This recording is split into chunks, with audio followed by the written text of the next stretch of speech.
Good morning, students. In first period, we discuss about the United Nations when it organized, how many states there is, its headquarters is there in New York. All these things we discussed in previous period. Now, in this period, we are going to discuss about the principles of the United Nations. See which are the principles of United Nations, which are the main objectives of United Nation. Okay, so all members nations will have the same status. There is no discrimination among nations based on the geographical size, economic or military power.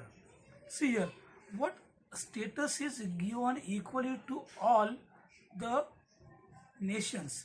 No discrimination is on the basis of geographical area also. Okay, so this is the first principle of United Nations.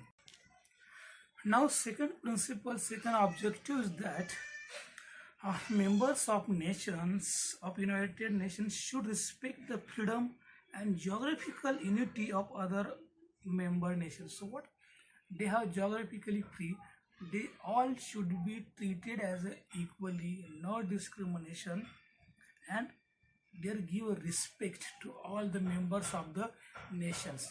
That is the second principle of United Nations.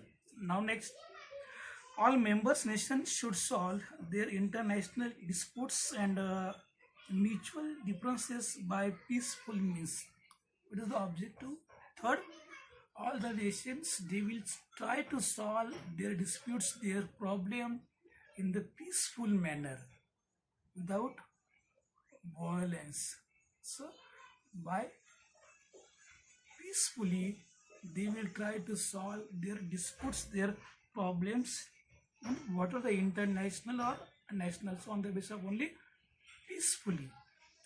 So this is the, all these three are the principles of United Nations. Now next point is structure of the United Nations. Structure, how it is structured, how it is constructed, their formation. See, the United Nations Charter describes the structure and functioning of the organization. So see which are the that members, or they have decided their structure, how it will be. So first, the United Nations has 6 main organs. So they have 6 main body, the 6 main organs of the United Nations. Let us see one by one. Here, General Assembly, Security Council, Economic and Social Council, International Court of Justice, and Trusteeship Council and Secretariat. So all these 6 are the organs of that United Nations. How many? 6. General Assembly, Security Council, Economic and Social Council, International Council, and Court of Justice, and the Trusteeship Council, and last is the Secretariat. So these are the 6. What is it? 6 are the organs of United Nations. Now see one by one. What do you mean by the General Assembly here? So all the members countries are members of the General Assembly. So whatever the members, all these members of all the nations, they all are the members of that General Assembly. All they have the place in that assembly. The position and the status of all the countries, whether they are rich or poor, big or small, is the same. What are, again, no discrimination on the basis of any criteria.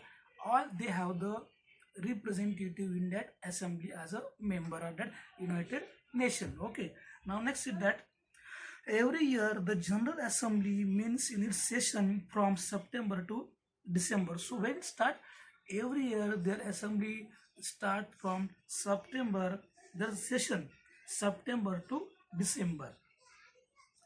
During the session, the General Assembly discuss important issues like environment, disarmament, etc. So main point they covered in that session in their meeting, mostly environment, many disasters, and the disarmament means that many kind of natural calamities also, man-made calamities also.